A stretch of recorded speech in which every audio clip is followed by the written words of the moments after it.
nangyari?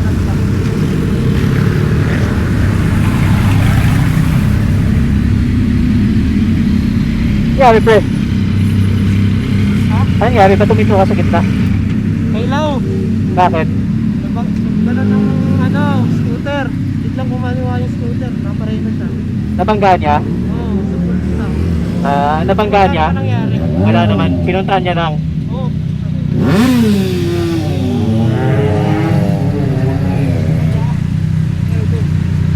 Pinapreno mo yung scooter. Ha? Ikaw tumama ka kay Lau. Hindi. Hindi ako tumama kay Lau.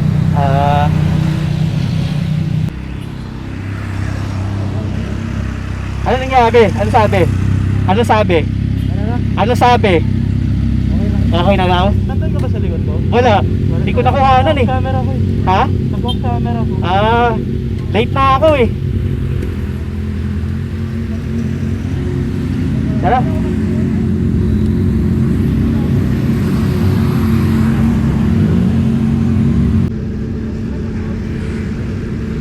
So ayun guys, pag nandito tayo sa bayan, konting ingat tayo kasi nga ang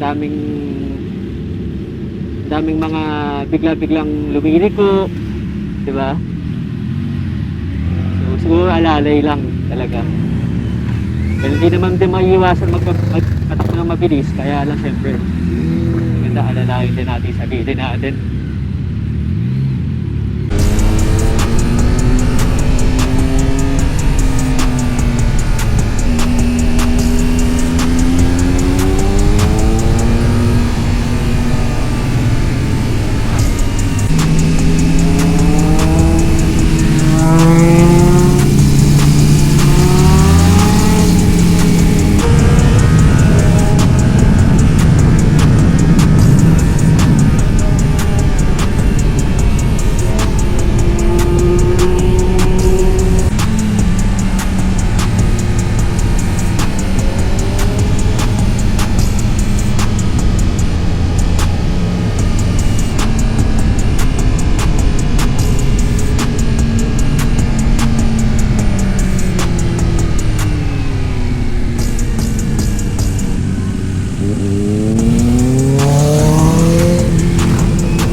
Dito na tayo guys.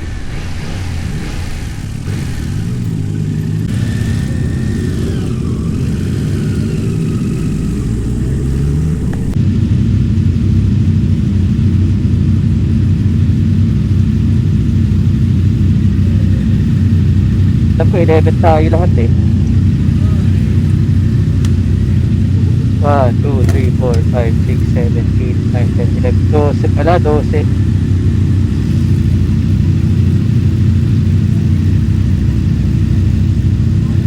May aratilis.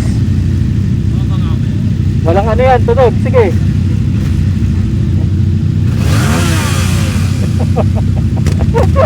Walang tunog eh, no?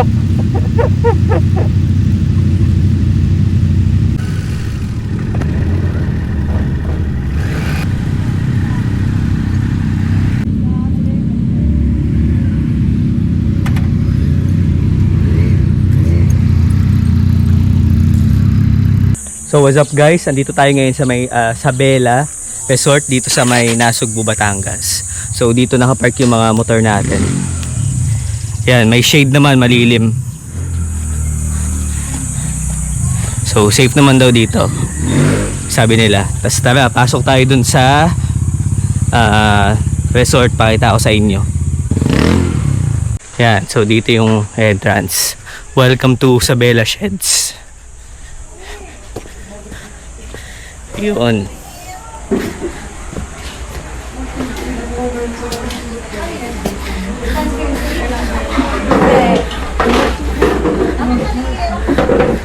So ito, may mga cottages sila dito, may mga upuan. Ayan, Sabela Sheds. Tapos punta tayo sa may dagat. Silipin natin yung dagat. Yeah. Ganda oh.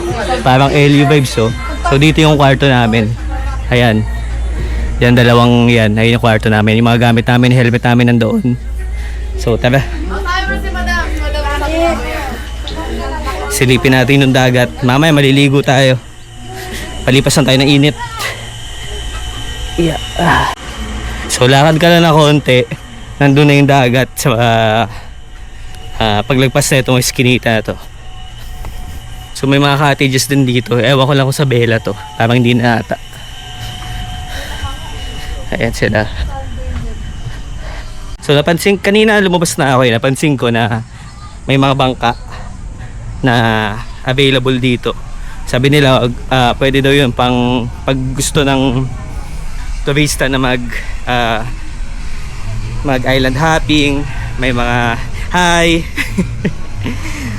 Pag gusto ng turista na mag island hopping, ayan, may mga bangka dito. Tapos may mga kayak din na pinaparentaan sila. Hi baby.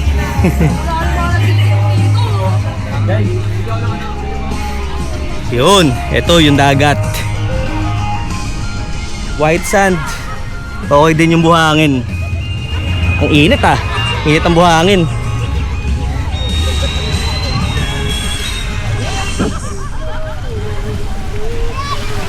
Ito yung mga tropa pips natin.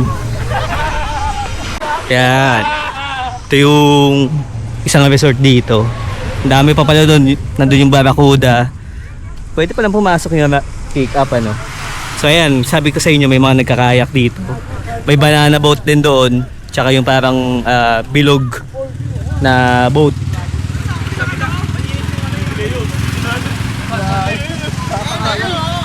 Ilan nyo ah. Wag gago, may eats na ako. Hindi ko maara, boy!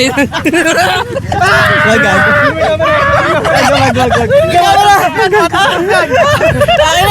Wag gago.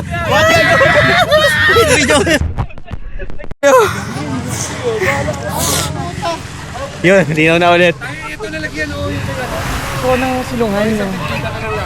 Magpapalipad ka ba? Palagi ka na. Sige, lakad muna tayo dun. Dahil pinagtitripan tayo dito eh. Pakita natin itong sa Barracuda. Oh, may nakalagay, may nakasulat, beach party. So may beach party din pala dito. Eh, may mga speedboat. Ewan ko lang pwede rentahan.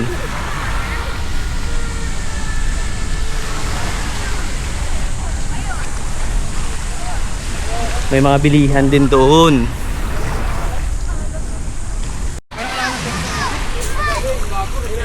Jay, ano yung page mo?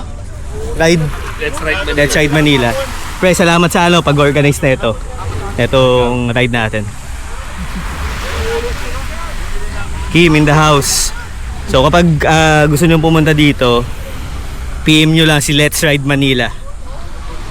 At sure na mabibigyan kayo ng slot sa mga tutulugan. Init sa paa, gago. Mababasa ka dyan eh. Yan, nagpalipad si Ilaw ng drone. Let's go! Ay, wait lang, di ako kita. Isa pa. Kung sino yung maliit, nasa likod pa eh. May tao pa na doon? Ayun. Woohoo! Lost case. Lost guys. Lost guys. Shoutout kay RJ, please. Ay, sa best friend niya, dali. Gago. Isasama ko to sa YouTube.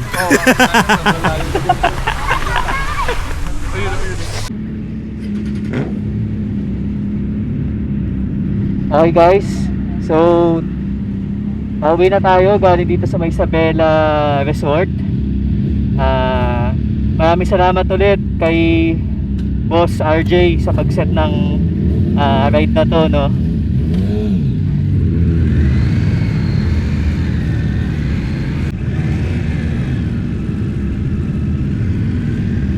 So salamat din kay Ate Kat pala. Nag-enjoy kami sa resort. Masarap ng hinain nyo na pagkain sa amin.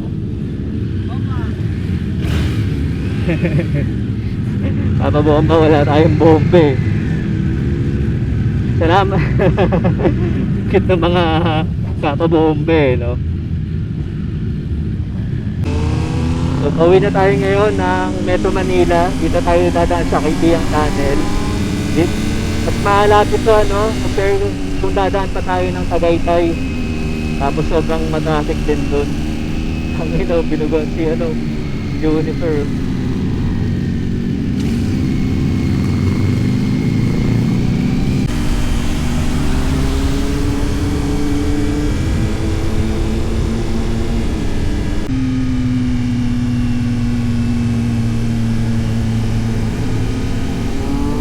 Diretso.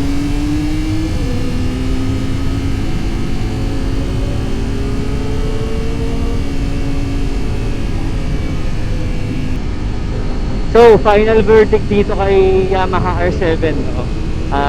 Sobrang dali niyang gamitin, sobrang smooth, ang lakas ng power delivery, sobrang torquey, and I believe na yung mga katulad ko na bago na sa sports bike ay makukuha nyo agad to, no? So ayun lang talaga, kung may quick shifter sana to, mas okay. Pero alam ko pwede siyang mabilan. May napapakabitan to ng quick shifter. Kasi sa 401 natin, may quick shifter na siya from the factory. Pero overall, ergonomics ng bike, super sports, and sarap dalhin, lalo na sa diretso. So ayun lang guys, tatapusin ko na yung content dito. Sana nagustuhan nyo yung video. Pa-follow na lang, like and subscribe. So salamat guys. Ride safe everyone. Okay.